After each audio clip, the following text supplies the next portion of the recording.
कल जो अपना सूत्र चला था, तासाम अनादित्वम चाशिषो नित्यत्वात्। तो इसमें ना जो है वासनाओं का अनादित्व सिद्ध किया है इन्होंने। वासनाओं का अनादित्व और आनंतर्य, कि वासना चाहे कितने ही कालखंड बाद उठेगी, एकदम ऐसा लगेगा कि जैसे अभी की वासना है, और ये अनादिकाल की हैं। तो अनादिकाल की हैं, तो इसमें मतलब जो है ना, तो वासनाओं के स्वरूप के बारे में थोड़ी सी चर्चाएं ये कर रहे हैं। और वासनाओं का ये जो इन्होंने जो सिद्ध किया है अनादित्व, तो इन्होंने हेतु जो ना आशीष और नित्यत्वाद के ऊपर लिया। और कल अपन ने इस प्रसंग में जो है ना, जो पूरा पैराग्राफ था, ये बहुत अच्छे से पढ़ा है इसको। इसका जो है ना तत्व वैशारदी है, वो यदि आप लोग कहें तो मैं आपको जो है ना तत्व वैशारदी का जो है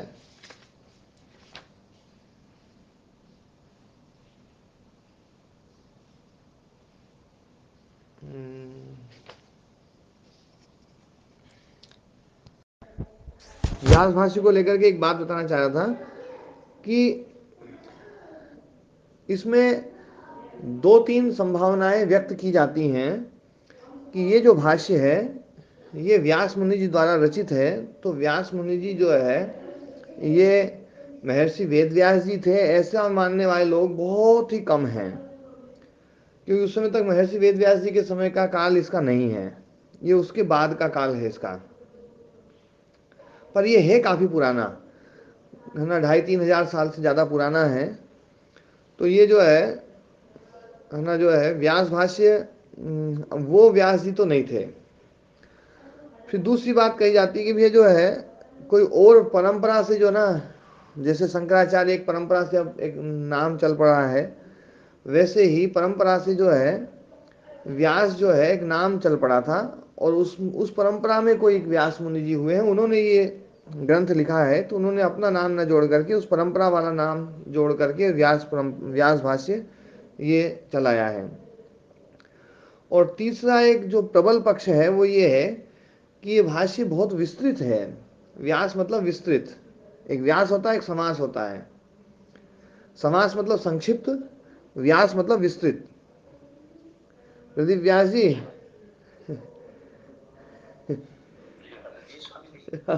आपका नाम ही व्यास है, देखो, है ना। तो व्यास जो है ना, व्यासपीठ इसलिए भी व्यासपीठ कहते हैं जहां से ना विस्तार से चीजों को समझाया जाता है, उसी को व्यासपीठ कहते हैं। तो जो है व्यास शब्द जो है ना ये विस्तार के लिए है। तो विस्तृत रूप से जिस है ना ग्रंथ में समझाया गया है योग दर्शन को, सूत्रों को, तो इसलिए भी इसका नाम व्यास भाष्य पड़ा है। इसका मतलब मुनि के नाम से मतलब नहीं है, ऐसा भी लोग मानते हैं। और ये तत्वैशादिकार जो है, और भी दूसरे जो है, जैसे एक भास्वती टीका है हरियाणा जी की, है ना, तत्वैशादी है ना। इसी प्रकार से जो है ना पातंजल रहस्य है, और एक योग वार्तिक है। तो ये जो है वाचस्पति मिश्र बहुत अच्छे विद्वान हुए थे, और उनके द्वारा ये तत्वशारदी है ना जो लिखी गई है। विज्ञान भिक्षु एक हुए हैं, उन्होंने योग वार्तिक को लिखा है। हरियाणा नारायण ने जो है ना भास्वती को लिखा है, और राघवानंद सरस्वती ने जो है ना पातंजल रहस्य को लिखा है। तो अभी जो इन्होंने जो भेजा है वो है ना मुकेश जी ने, तो योग वार्तिक है विज्ञान भिक्षु जी की, और वाचस्पति मिश्र जी की जो है ना तत्वैशारदी है।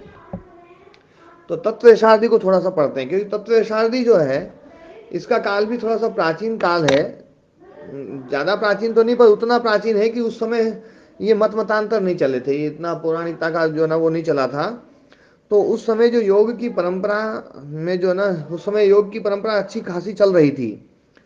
तो परंपरा चलते हुए जब कोई चीज की व्याख्या की जाती है, तो उसमें क्या होता है, जो पारंपरिक चीज है उसके अनुसार व्याख्या होती है। जब परंपरा लुप्त हो जाती है, तो उसके बाद में कोई व्याख्या करता है तो उसको परंपरा का बोध तो होता नहीं है, वो शब्दों के आधार पर बातों को बनाता है, तो बात सही भी बन जाती है और गलत भी बन जाती है। तत्वशादी ने जो है ना, तत्वशादी कार ने जो है वो व्याख्या की है तो परंपरा का इनको बहुत अच्छा ज्ञान था, और उस ज्ञान के कारण से इन्होंने जो व्याख्या की है, इस मतलब व्यास भाष्य की जितनी भी टीकाएं हैं उनमें तत्वैशारदी जो टीका है वो सबसे प्रामाणिक मानी जाती है, सबसे मतलब उत्कृष्ट मानी जाती है, और ये बहुत ही विद्वान व्यक्ति थे।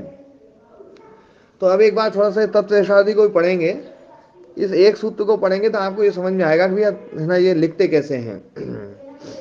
तो तत्वैशारदी जो है, तासाम अनादित्वम चाशिषो नित्यत्वात्, मैं मेरी पुस्तक से पढ़ रहा हूँ, उसमें हो सकता है कुछ ना वो हो तो बता देना मुझे। स्याद एतत्, ठीक है ना, स्याद एतत् का मतलब ये ठीक है ना। व्यज्यरन पूर्व पूर्वतर जन्माभि संस्कृता वासना यदि पूर्व पूर्वतर जन्म सद्भावे प्रमाणम स्यात्। आपने जो कहा है कि पूर्व जन्मकृत वासना जो है वो है ना जो है व्यक्त होती हैं, पूर्व पूर्व जन्म वाली वासनाएं व्यक्त होती हैं, ये बात कही है, तो बोले कि इसमें ये कह रहे हैं कि ये तो बात तब सिद्ध होगी जब पूर्व पूर्वतर जन्म है ना के सद्भाव में, उसके होने में प्रमाण मिले कोई। पूर्व पूर्वतर जन्म ही नहीं है तो पूर्व पूर्वतर जन्म से अभिसंस्कृत जो वासना है वो व्यक्त कैसे हो सकती हैं। पूर्व जन्मों का थोड़ा सा यहाँ पर अभी पूर्व जन्म के ऊपर एक कटाक्ष कर रहे हैं। इनकी शैली ये होती है कि कोई भी बात कहते हैं तो वो पहले ना जो है ना उसके ऊपर कोई प्रश्न उठाते हैं, और प्रश्न उठा करके फिर उसका समाधान करते हैं। तो जो प्रश्न उठाया जाता है उसको कहते हैं पूर्व पक्ष, जो है ना प्रश्न उठाते हैं उसको कहते हैं पूर्व पक्ष, और जो उत्तर देते हैं उसको कहते हैं है ना समाधान पक्ष या उत्तर पक्ष। तो पूर्व पक्ष में यहाँ पर जो किया गया है, पूर्व पक्ष से जो है ना एक प्रश्न उठाया गया कि है ना पूर्व या पूर्वतर, उससे पूर्व जो जन्म है उसके द्वारा जो अभिसंस्कृत वासना है वो व्यक्त हो, तब तो व्यक्त हो, व्यज्यरन मतलब वो व्यक्त हो तो सकती है, और वो तब व्यक्त हो सकती है जब पूर्व पूर्व जन्म जो है उसके होने में कोई प्रमाण मिले। अभी तो जन्म ही नहीं है तो वासना कैसे होगी। तदेव तो नास्ति, वो जन्मी तो नहीं है। न च जात मात्र से जंतुर हर्ष शोक दर्शन मात्रम प्रमाणम भवितुम अर्हति। केवल कोई व्यक्ति उत्पन्न हो गया और उस उत्पन्न हुआ जो जंतु है उसके हर्ष और शोक मतलब उसका सुख और दुख को देख करके आप उतने मात्र से आप इसका प्रमाण बना देते हो कि भैया वो तो हंस रहा है, देखो तो हंस क्यों रहा है, पूर्व जन्म में हंसा होगा इसलिए हंस रहा है, पूर्व जन्म में रोया होगा इसलिए रो रहा है। इतने मात्र से कोई प्रमाण नहीं हो सकता है ना। तो हर्ष शोकादि मात्र प्रमाणम न भवितुम अर्हति। देखो इसमें जो है ना एक शैली और थोड़ी समझने की बात है। ये जो वाक्य है न च जात मात्र से जंतोर हर्ष शोक दर्शन मात्रम प्रमाणम भवितुम अर्हति, तो इसमें न च शब्द पहले लाते हैं। जैसे अपन कई बार बोलते हैं ना, जैसे किसी को बोलते हैं भैया न तो तुम खा सकते हो, और न तुम वहां पर बैठ सकते हो, और न तुम इस चीज को देख सकते हो, तो हम जो है ना न शब्द को पहले प्रयोग करते हैं, है ना। न शब्द का प्रयोग पहले करके और हम वाक्य बोलते हैं। अब कोई यदि ना को न जोड़े तो उसका अर्थ बिल्कुल उल्टा निकल आएगा। ना तो आप इस काम को कर सकते हो, अब ना को मत जोड़ो तो ना, तो आप इस काम को कर सकते हो, बिल्कुल उल्टा अर्थ निकल आएगा। तो है ना व्यास भाष्य में भी न शब्द कई बार पहले आता है। अक्सर जो है ना न शब्द आता है उसका उसका जो अर्थ निकलता है वो बिल्कुल अंत में जाकर के क्रिया के साथ में निकलता है। तो न च जात मात्र से जंतो हर्ष शोक दर्शन मात्रम प्रमाणम भवितुम अर्हति। जात मात्र से जंतु जो उत्पन्न हुआ है जंतु, उसके हर्ष और शोक के दर्शन मात्र से ये पूर्व पूर्वतर जन्म जो है उसके होने में प्रमाणम न भवितुम अर्हति, वो प्रमाण नहीं हो सकता। ये न पहले वाला इसमें आ जाएगा। पद्मादि संकोच विकासवत स्वाभाविकत्वेन तद उत्पत्ति इत्यतः आहा, है ना। मैं थोड़ा धीरे बोलो। तो ये कह रहे हैं पद्मादि संकोच विकासवत स्वाभाविकत्वेन तद उत्पत्ति इत्यतः, मतलब कमल की जो पंखुड़ियां होती हैं उन पंखुड़ियों के संकोच और विकास के समान, जैसे कमल जो है वो खिलता है, संकोच संकोच मतलब बंद हो जाता है, विकास मतलब उसका खिलना। तो जैसे कमल का खिलना और उसका बंद होना, ये उसका एक स्वाभाविक धर्म है। वो स्वाभाविक रूप से वो खिलता है और स्वाभाविक रूप से वो बंद हो जाता है। ऐसे ही बच्चा जो है स्वाभाविक रूप से रोता है, स्वाभाविक रूप से हंसता है। इसमें पूर्व जन्म कहाँ आ गया? पूर्व जन्म का क्या मतलब रहा इसमें, ये बात यहां पर कहना चाह रहे हैं। तो ना, पद्म पद्मादि संकोच विकासवत स्वाभाविकत्वेन तद उत्पत्ते है, क्योंकि उस पद्मादि संकोच और विकास के समान स्वाभाविक रूप से हर्ष और शोक की उत्पत्ति होने के कारण से, उपपत्ति है, उपपत्ति होने के कारण से, इत्यत आह, इसलिए ये कहा गया है। किसने कहा है? ये भाष्यकार ने। तासाम अनादित्वम चाशिषो नित्यत्वात्, है ना। अब ये भाष्य का वचन ले लिया, भाष्य का वाक्य ले लिया। तो भाष्य में जो कहा गया है, तासाम वासना नाम अनादि आशीषो नित्यत्वात् अनादित्वम, ये जो बात कही गई है, ये इतनी बात ध्यान में रख करके आचार्य ने बात कही है, ये बताना चाह रहे हैं कि आचार्य ने ये जो वाक्य बोला है, ये क्यों बोला है। आचार्य के हर वाक्य के ऊपर जो ना, ये मतलब वो करेंगे कि ये आचार्य ने ये शब्द क्यों पढ़ा, ये वाक्य क्यों पढ़ा। तो यहाँ पर ये बता रहे हैं, तासाम अनादित्वम चाशिषो नित्यत्वात्, उन वासनाओं का अनादित्व है आशीषो नित्यत्वात्, आशी के नित्य होने से। तासाम वासना नाम अनादित्वम च, उन वासनाओं का अनादित्वम च, अनादित्व भी है। अब च शब्द क्यों जोड़ा है? न केवलम आनंतर्यम इति चार्थः, केवल आनंतर्य ही नहीं है, ये च का अर्थ है। च का अर्थ है कि केवल आनंतर्य नहीं है, अनादित्व भी है। इसलिए च शब्द पड़ा है कि दोनों चीजों को यहाँ व्यक्त करना चाह रहे हैं। आशीषो नित्यत्वात्, आशीषो नित्यत्वात्, ये जो पढ़ा है भाष्यकार ने, उसका अर्थ कर रहे हैं। आत्मा शिशो वासना नाम अनादित्वेन नित्यत्वात्, नित्यत्व अव्यभिचारादिति, नित्यत्वात् का अर्थ कर रखा है नित्यत्व अव्यभिचारात्, नित्यत्व का अव्यभिचार, नित्यत्व भंग नहीं हो रहा है, किसका? आशी का। इसलिए वासना नाम, है ना। और वो क्यों नहीं भंग हो रहा है? वासना नाम अनादित्वेन, वासनाओं के अनादि होने के कारण से ही आत्मा श्री का नित्यत्व अव्यभिचरित रहता है। वासनाएं अनादि हैं, इसीलिए ये जो कामना है, आत्मा श्री जो कामनाएं हैं, वो कभी खत्म नहीं होती हैं। यदि वासनाएं अनादि न हो तो ये खत्म हो जाती। इनका नित्यत्व जो ना भंग नहीं होता है, वो वासनाओं के अनादि होने के कारण से ही। ननु, अब ननु जहां पर भी आता है तो उसमें मतलब एक प्रश्न पूछते हैं वो, तो प्रश्न पूछते हैं तो ननु शब्द आता है। हाँ, तो वो प्रश्नात्मक वाक्य है, वो प्रश्न पूछ रहे हैं। और वो प्रश्न जो पूछ रहा है, वो जो सामने वाला, वो अपने ऊपर एक, है ना, जो पिछली बात बोली गई है उसके ऊपर एक, है ना, कटाक्ष कर रहा है वो। ननु स्वाभाविकत्वेन अभी उपत्ति असिद्धम आशीषो नित्यत्वम, बोले ये तो जो है ना वासनाओं के अनादि होने के कारण से नहीं, ये तो स्वाभाविक रूप से भी जो है इसकी उत्पत्ति हो सकती है ना। जो है जो कहा गया है कि कामनाएं जो है ये देखी जा रही हैं, तो ये तो कामनाएं जो ना स्वाभाविक रूप से इसकी उत्पत्ति हो जाती है ना। तो स्वाभाविक रूप से जो है ना वो होने के कारण से, है ना, उपत्ति है असिद्धम आशीषो नित्यत्वम, इसलिए आशी का नित्यत्व की कामना की कल्पना करना व्यर्थ है। ये जो हर्ष शोक आदि जो है ना हम देखते हैं, कामनाओं के कारण से जो काम वो चीज देखते हैं, वो तो एक स्वाभाविक रूप से भी सिद्ध है। इसमें आपको आशी की जरूरत नहीं है, कामना की जरूरत नहीं है ना, कि भी ये मैं नहीं मरूं, ये तो एक स्वाभाविक बात है सबकी। इसमें आप, है ना, आशी लेकर के और आशी के कारण से वासनाओं को अनादि मानो और है ना आशी को नित्य मानो, ये आपकी कल्पना, कोरी कल्पना है, ये स्वाभाविक है। तो नित्यत्वम इत्यत आह, इसलिए कहा गया है या यम इति।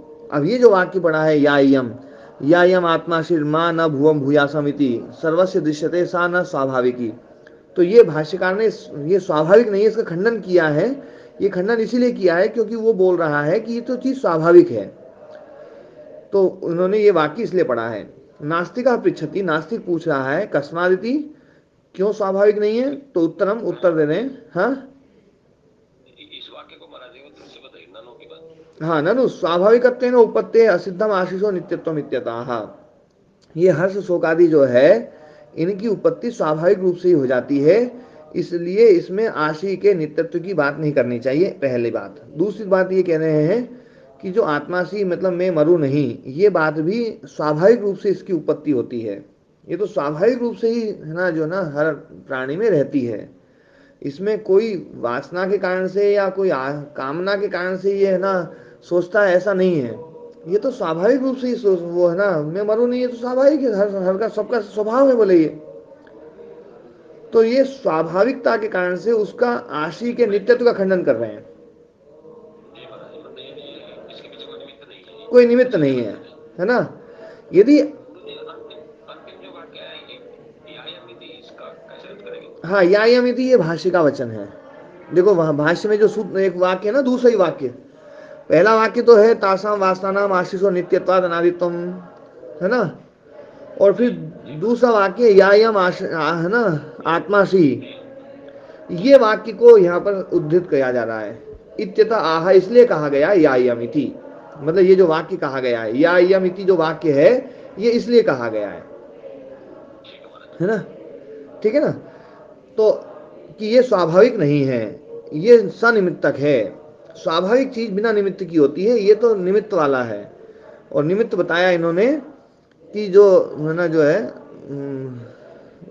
निमित्त आगे बताएंगे, पर ये वाक्य इन्होंने इसलिए पढ़ा है। नास्तिका पृच्छति कस्मात, नास्तिक पूछ रहा भैया ये स्वाभाविक नहीं है, क्यों नहीं है? तो उत्तर दे रहे हैं जात मात्र से जंतो हुई।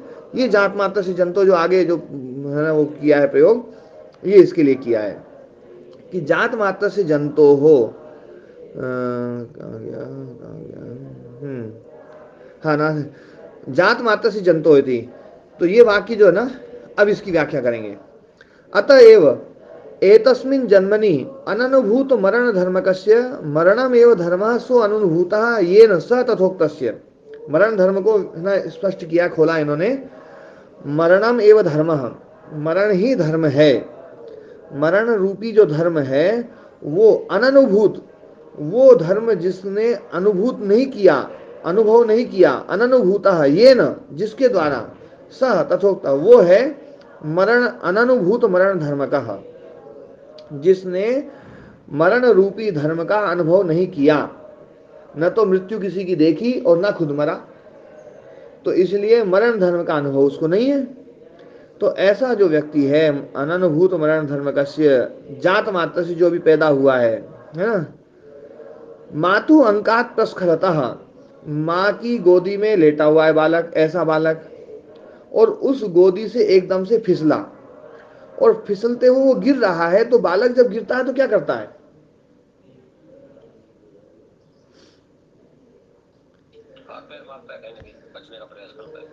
देखो हाथ पैर तो मारने में, जैसे आप कभी बिल्कुल है ना छोटे से छोटे बालक को आप है ना गोदी में रख लो और आप जैसे ही हाथ ढीला करोगे ना, एकदम से वो आपके कपड़े को पकड़ेगा, दाढ़ी होगी तो दाढ़ी को पकड़ लेगा, कोई और चीज होगी तो उसको पकड़ लेगा। पकड़ेगा कि नहीं पकड़ेगा? तो उसको मतलब जो है वो भय लग रहा है।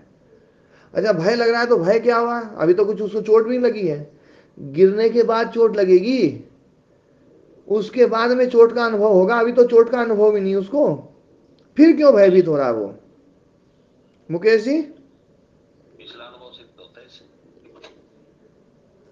देखो इस बात को समझना, इस तर्क को समझना कि बालक अभी गोदी में है, बालक अभी गिरा नहीं है, पर गिरने की प्रक्रिया प्रारंभ होने वाली है। एकदम से नीचे वाला हाथ हटा है और बालक एकदम गिरने जैसा हो रहा है, और उस अवस्था में बालक पकड़ेगा या नहीं पकड़ेगा? पकड़ेगा। अब उसने ना तो मृत्यु देखी है, ना मृत्यु का धना उसको वो किया है, धना मृत्यु रूपी धर्म का अनुभव किया है, और अभी तो उसको कोई भय भी नहीं हुआ है। क्योंकि जब गिरेगा, जब चोट लगेगी, चोट लगने के बाद में फिर चोट का जो दुख होगा, उस दुख के कारण से फिर भय पैदा होगा। एक बार गिर जाएगा तो दूसरी बार जब गिरेगा ना तब भय होगा। लेकिन जब गोदी से जब फिसल रहा होता है तो बालक पकड़ता है एकदम से, है ना। हाँ रोएगा, एक अलग पकड़ेगा। तो अब यहाँ पर ये बात है ना कहना चाह रहे हैं, है ना, ये कह रहे हैं अननुभूत मरण धर्म कस्य, है ना। तो मरणम एव धर्म, मरण मृत्यु ही धर्म है, मृत्यु रूपी जो धर्म है, सो अननुभूत, वो अनुभूत नहीं है, अनुभव नहीं किया है जिसने, जिसके द्वारा, सो तथोक्त तथोक्त तथोक्तस्तस्य, उस बालक का, जो जैसा ही अभी पहले बताया है, मरण रूपी धर्म जिसने अनुभव नहीं किया है ऐसा, वो उस बालक का मातु अंकात तस्खलतः, और वो कैसा है, माँ की गोदी से नीचे गिर रहा है। तो गिरता हुआ वो बालक कंप मानस्य, और वो ना उससे जैसे ही गिरेगा एकदम से कांप जाएगा वो, मतलब जो है ना विचलित सा हो जाएगा। मांगल्य चक्रादि लांछितम तद उरह सूत्रम अति गाढ़ पाणि ग्राहम अवलंब्य मानस्य, और वो बालक जब गिर रहा होता है तो क्या करता है वो, मांगल्य चक्रादि जो लांछित, जो है ना माँ के गले में कोई है ना आभूषण लटका हुआ है जो सीने तक आया हुआ है, और वो मांगल्य चक्र से युक्त है, और वो उरह सूत्रम, वो बिल्कुल सीने तक आया हुआ है, उस सूत्र को अति गाढ़ पाणिग्राहम, है ना, अति गाढ़म पाणिग्राहम या अति गाढ़ पाणिग्राहम, मतलब जिसने उस सूत्र को बहुत मजबूती से पकड़ लिया। बालक भी जब पकड़ता है ना एकदम मजबूती से पकड़ता है बहुत, है ना, ऐसा पकड़ा हुआ जो बालक है, कंप भेदानुमिता द्वेषानुसुक्ते दुखे या स्मृति तन निमित्तो मरण त्रासा कथम भवे। तो वो, है ना, इन्होंने जो है उस पूछने वाले जो है ना नास्तिक के ऊपर एक प्रश्न, है ना, स्वयं खड़ा किया है कि ऐसा बालक जो गिर रहा था और गिरते हुए उसने माँ के उस आभूषण को, जो आभूषण बिल्कुल उसके पास में था, उसको एकदम से जोर से पकड़ा, और वो जो ना कांप रहा है, मतलब भयभीत हो रहा है। तो द्वेषानुसक्ते दुखे या स्मृति ही, द्वेषानुसक्त जो दुख है ना है, दुखे मतलब दुखम प्रति, द्वेषानुसक्त जो दुख है ना, उस दुख के प्रति जो स्मृति है, उसके उसकी जो याददाश्त है, उस दुख को उसने याद किया है कि नीचे गिरने से दुख है, उस वो जो याददाश्त है, स्मृति है, तन निमित्त मरण त्रासा, और उस निमित्त जो मरण त्रास, उस याददाश्त के कारण से उसको एक भय आया है, और वो भय क्या है कि कहीं मैं मर ना जाऊं, नीचे गिर के मैं मर न जाऊं। तो जो मरण त्रास है, वो भय कथम भवेत, कैसे हो सकता है। अभी तो उसको स्मृति, क्योंकि वो स्मृति तो जब वो होगी जब कोई उसने वो द्वेषानुशक्त दुख जो है, दुख रूप स्मृति, वो उसने पहले अनुभव कर रखी हो, तब तो वो स्मृति याद आएगी।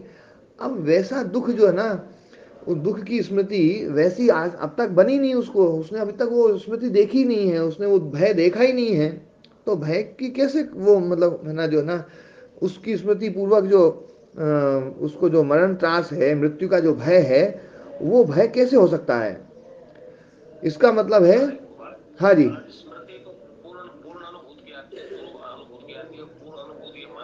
हाँ, तो पूर्वानुभूत ही स्मृति होती है। और पूर्वानुभूत क्या है, द्वेष दुखानुस्मृति पूर्व, है ना, द्वेष दुखानु द्वेषानुशक्त दुखानुस्मृति जो है, जो भाष्यकार ने कहा है ना, द्वेष दुखानुस्मृति निमित्त, मतलब द्वेषानुसक्त जो दुख है, दुखानुस्मृति है, दुख की याददाश्त है। मतलब देखो क्या होता है, एक होता है दुख, दुख के बाद में होता है द्वेष। वो जो द्वेष है, तो ऐसे द्वेष युक्त जो दुख की अनुस्मृति है, दुख की याददाश्त, जिस दुख से हम बचना चाह रहे हैं, ऐसा ऐसा दुख है वो। ऐसा दुख नहीं है कि भैया दुख तो है, दुख की स्मृति भी है, पर उससे बचना नहीं चाह रहे हैं। जिस दुख से हम बचना नहीं चाह रहे हैं वो द्वेषानुसक्त नहीं है। जिस दुख से हम बचना चाह रहे हैं वो दुख, दुख की याददाश्त जो ना द्वेष युक्त है, द्वेषानुसक्त है वो, इसलिए यहाँ पर द्वेष शब्द पड़ा है।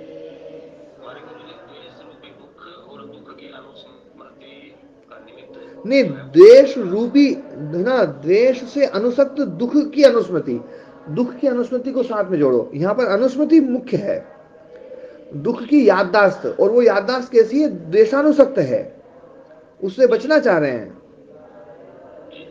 तो है ना, हाँ, द्वेषानुसक्त जो जो है दुख की स्मृति जो है, वो ही स्मृति है निमित्त जिसका ऐसा मरण त्रास, मतलब मरण भय, जिसमें उस दुख की स्मृति जो है, जो द्वेषानुसक्त है, वो स्मृति याददाश्त जो है ना वो बनी हुई है।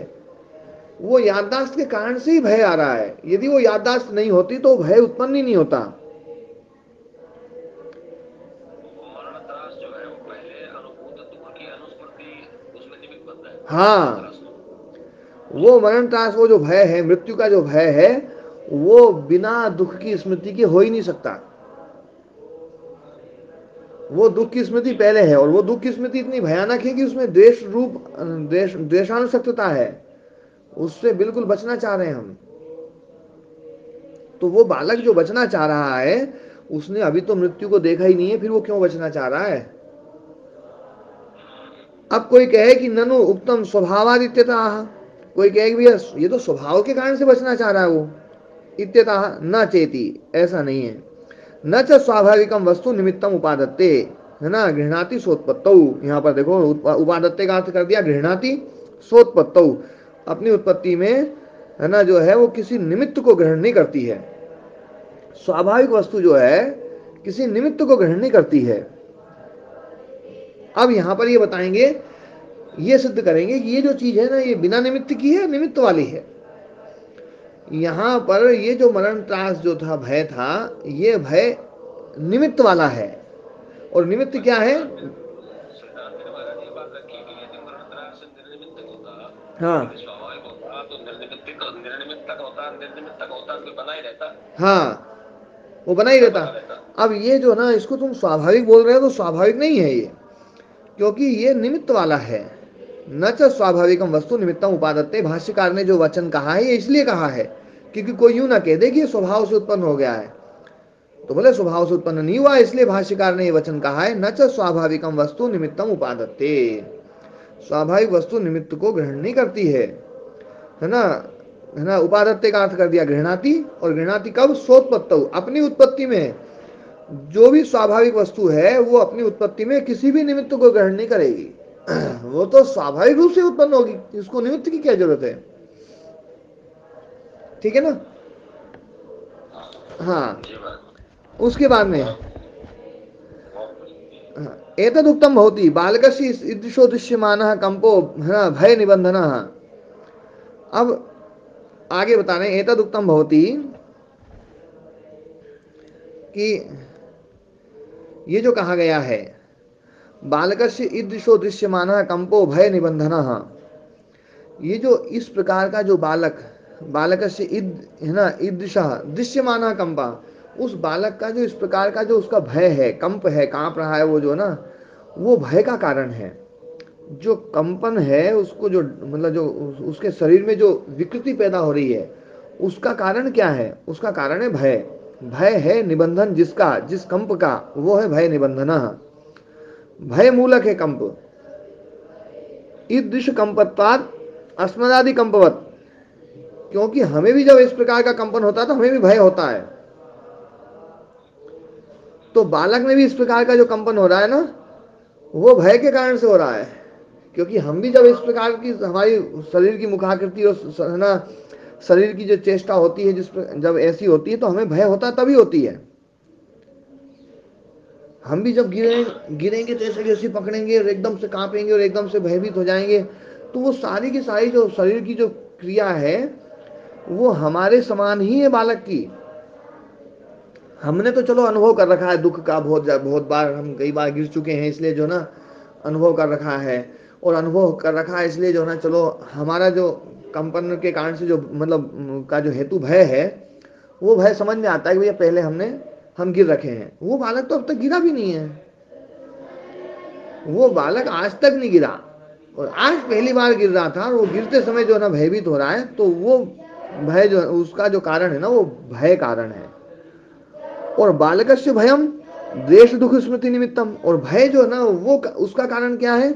देश दुख स्मृति निमित्त। अब यहाँ पर निमित्त बता रहे हैं सब, कि स्वाभाविक वस्तु बिना निमित्त के नहीं, बिना निमित्त की होती है, उसको किसी निमित्त की जरूरत नहीं है। यहाँ पर जो, है ना, कंपन हो रहा है, उसका कारण भय है, और भय का कारण है द्वेष दुख स्मृति निमित्त। द्वेष दुख स्मृति जो है ना, वही निमित्त है उसका, भय का कारण। द्वेषानुसक्त जो दुख स्मृति है, वो उस भय का कारण है। भय क्यों हुआ? क्योंकि उसको दुख की स्मृति याद आ गई। पुराना जो दुख है, और वो जो दुख है ना, वो इतना खतरनाक दुख है कि उससे वो द्वेषानुसक्त है, वो उससे बचना भी चाह रहा है, वो ऐसा दुख है। तो उस दुख की याद होने के कारण से भय उत्पन्न हुआ है। भयतत्वाद, यह हेतु दिया भयत्वाद, क्योंकि भय हो रहा है, भय ऐसे ही होता है। अस्मादिवत, अस्मादि भयवत, हमें भी भय ऐसे ही होता है, क्योंकि भय जब हमें होता है तो हमें कोई ना कोई जो है दुख की स्मृति याद आती है, तभी भय होता है। कोई डाकू आ गया, कोई डाकू दिखाई दिया हमें और हम एकदम भयभीत हुए, है ना। कोई शेर दिखाई दिया और शेर से हम भयभीत हुए। क्यों भयभीत हुए? क्योंकि उसके कारण से दुख की स्मृति याद आ गई, चाहे वो हमने हमें हुआ हो, चाहे किसी और को हुआ हो, किसी, है ना, वो याद आती तभी भय होगा, है ना।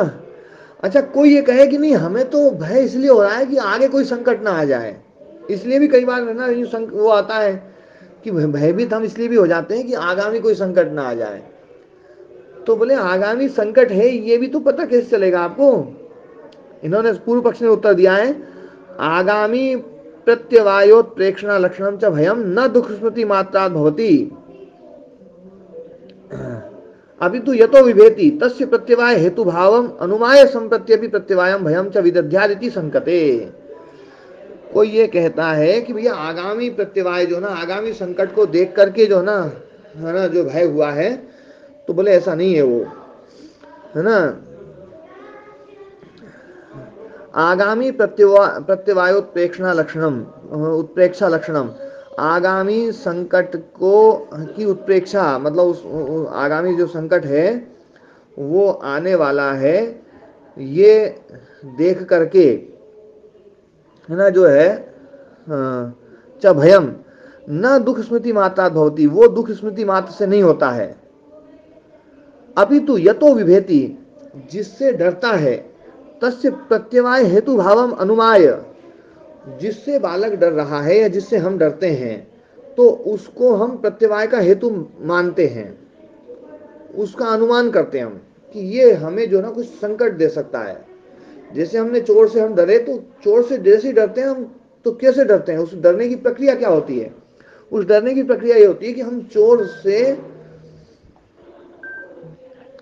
हम ये मानते हैं कि चोर जो है ना हमें कोई संकट दे सकता है, हमें कोई संकट दे सकता है, इसका हम अनुमान करते हैं। और वो अनुमान जब भी होता है तो पूर्वानुभूत होता है अनुमान, कि पहले किसी चोर ने आपकी चोरी कर ली होगी, उसके कारण से आपको दुख हुआ होगा, आपकी वस्तु चली गई होगी, तो वो जो दुख है, उस दुख की याद जो है ना, और उस दुख से आप बचना चाहते हैं, इसलिए वो द्वेषानुशक्त है। तो द्वेषानुशक्त जो दुख स्मृति है, उसका, उसके कारण से आप उस व्यक्ति को आप संकट वाला मान रहे हैं, अनुमान कर रहे हैं, मान रहे हैं मतलब अनुमान किया आपने, उसके कारण से आप भयभीत हुए हैं। तो उसमें भी स्मृति तो बाद में आएगी आएगी, है ना, है ना। और वो केवल, माने महाराज जी पूर्व पक्ष ने ये बात रखी कि हाँ ये जो है मरण त्रास हो रहा है, ये तो भविष्य में होने वाले दुख का अनुमान से हो रहा है, हाँ और उसमें कोई निमित्त नहीं होता, मतलब केवल जो है दुख दुख अनुशक्ति निमित्त नहीं बन रही उसमें, ऐसा कहना चाह रहे हैं पूर्व हाँ। पक्षी। तो इसमें इन्होंने किया कि इसमें ये भी ऐसा सिद्धांत नहीं ये है। कह रहे हैं कि सिद्धांत ये कह रहे हैं कि भविष्य के जो का जो मरण त्रास है या कोई भय है, उसकी भी, उसका वो भी निमित्तक नहीं होता, हाँ उसका भी निमित्त यही होता जी, है। जी महाराज, जी महाराज। तो यहाँ पर मतलब उसको ये, है ना, बिना निमित्त का सिद्ध नहीं करेंगे, निमित्त वाला सिद्ध करके ही रहेंगे ये, कि निमित्त वाला ही है। तस्मात् यद जातीयात अनुभूत चरात द्वेषानुशक्तम दुखम उपपादितम तस्य स्मरणात् तद जातीयस्य अनुभूयमानस्य तद दुख हेतुत्वम अनुमाय ततो विभेति। इसको उन्होंने खोल दिया है कि तस्मात् यद जातीयात, जिस जिस प्रकार का, जातीय शब्द जो ना प्रकार वचने जातीय, यद जातीयात मतलब जिस प्रकार का, अनुभूत चरात, अनुभव है ना पहले हमारा हो चुका है, भूतपूर्व चरट, है ना, अनुभूत चर जो मतलब जो पहले अनुभव हो चुका है, द्वेषानुसक्तम वो द्वेषानुसक्त, दुखम उपपादितम उसके द्वारा है ना जो ना दुख उत्पादित किया जा चुका है, तस्य स्मरणात् उसके स्मरण से, तद जातीय से अनुभूय मानस्य उसी प्रकार का ये ऐसा यहाँ सामने दिखाई दे रहा है, तद दुख हेतुत्वम और वो उस दुख का हेतु बन सकता है, इसका अनुमान करके ततो विभेति इसलिए डरता है। समझ में आ गई बात? महाराज एक महाराज जी पाठ वेद है, हाँ तो यहाँ जो तस्मात यद जातियात अनुभूत चरात द्वेषानुशक्तम, इसके बाद एक सर्वम पद आया है। हाँ आपने दुखम बोला, यहाँ सर्वम पद आया, हाँ, सर्वम के बाद में क्या है? उपपादितम। अच्छा, सर्वम है ना, उपादितम। द्वेषानुसक्तम जी, दुखम उपादितम, या है ना द्वेषानुसक्तम, है ना, वैसे दुखम सर्वम, ज्यादा अच्छा रहेगा। दुखम, दुखम शब्द यहाँ नहीं आया, उसके लिए हाँ सर्वम आया जी। हाँ, तो ये ना पाठ ठीक, भेद ठीक है बात। है ना। हाँ।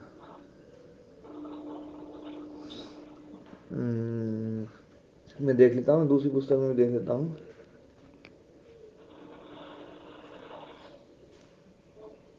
हम्म,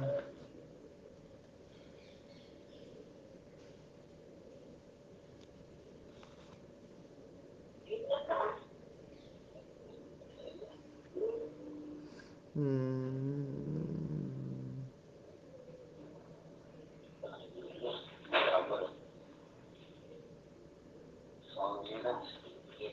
क्या लिखा है?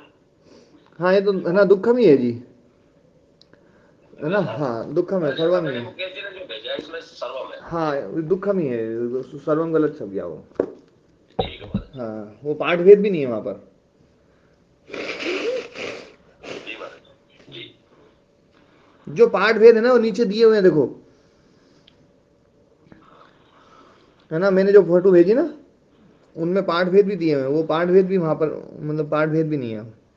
हाँ, तो अब जो बात आ रही है कि आगामी संकट के कारण से जो दुख होता है, जो भय होता है, वो भय भी पूर्वानुभूत जो ना, जो दुख होता है, उस दुख की याददाश्त जो है उसके कारण से, और जिस प्रकार के व्यक्ति हेतु से दुख हुआ था, उसी प्रकार का हेतु यहाँ पर उपस्थित हो रहा है, ऐसी शंका करके, ऐसा अनुमान करके आदमी दुखी होता है।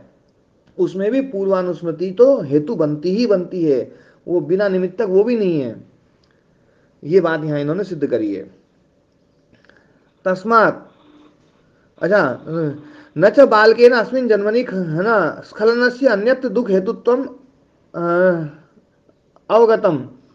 और बालक के द्वारा इस जन्म में स्खलन का मतलब गिरने का अन्यत्र दुख हेतु तो अभी उसको अवगत ही नहीं है। ना अवगतम, ना शुरू में जो ना वो इसमें जुड़ जाएगा। न च तादृशम दुखम उपलब्धम, क्योंकि उस प्रकार का दुख उसको उपलब्ध ही नहीं हुआ है। तस्मात् प्राग भवियो अनुभव परिशिष्यते, इसलिए अब बचेगा तो क्या बचेगा? यही बचेगा कि पूर्व जन्म का ही उसको अनुभव है ये। तो पूर्व जन्म का अनुभव है? एक वाक्य छूट गया महाराज जी। हाँ न च तादृशम दुखम उपलब्ध, तो उपलब्ध, उपलब्ध हम ऐसे कुछ शब्द है, उपलब्ध हम, ये वाक्य छूट गया बीच में से। मैं दूसरी पुस्तक न में देख च, लेता हूँ। न च तादृशम दुखम उपलब्धम तस्मात् प्राग भवियो न अनुभव, च ऐसा तादृशम दुखम उपलब्धम, है ना। जी। न च तादृशम दुखम उपलब्धम, है ना। तस्मात्, तस्मात् प्राग भवियो।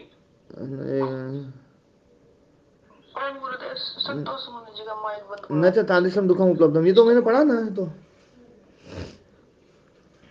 ये तो पढ़ा था मैंने। हाँ, किसी का माइक खुला हुआ है ना, जो आवाज कर रहा है। हाँ, मुनि जी माइक बंद कर दीजिए।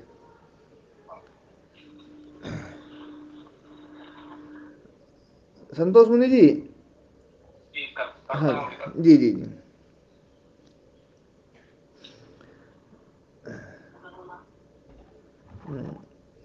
अभी नहीं हुआ।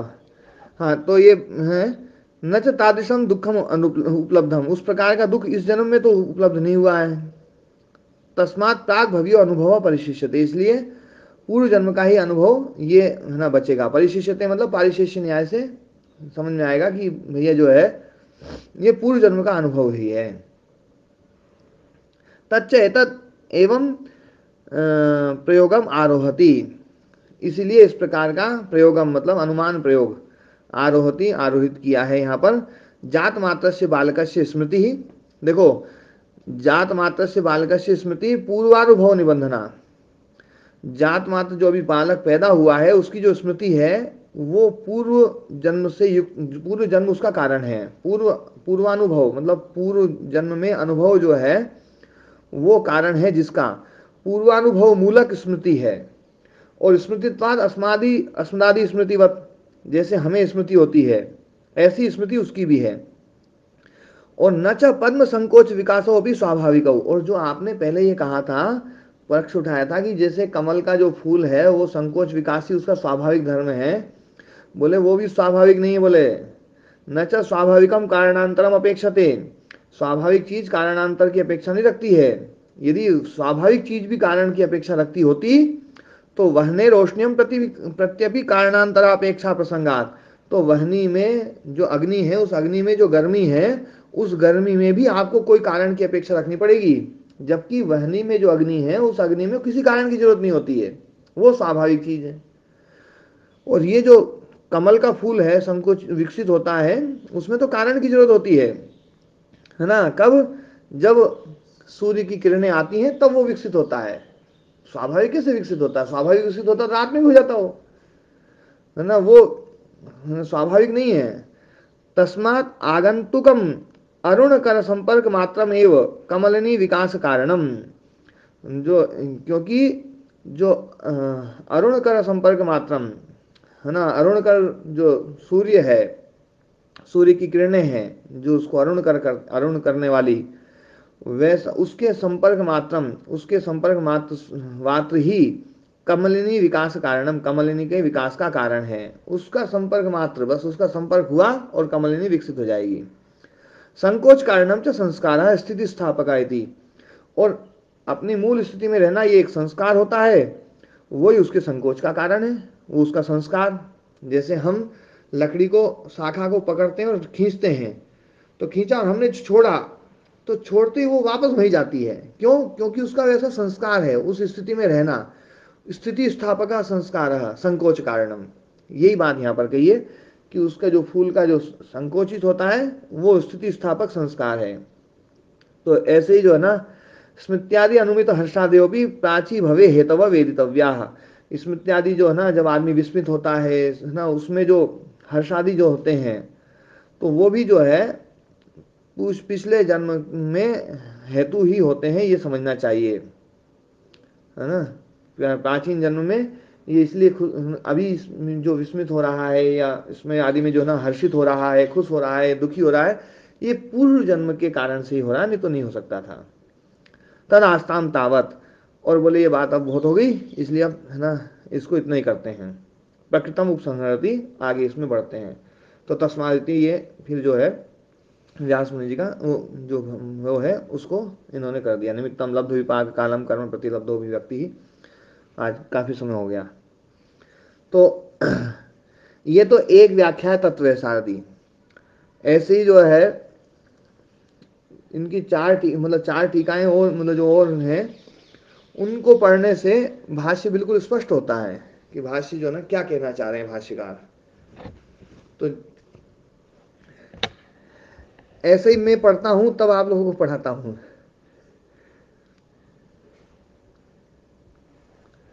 ठीक है। ओम, सभी को प्रणाम।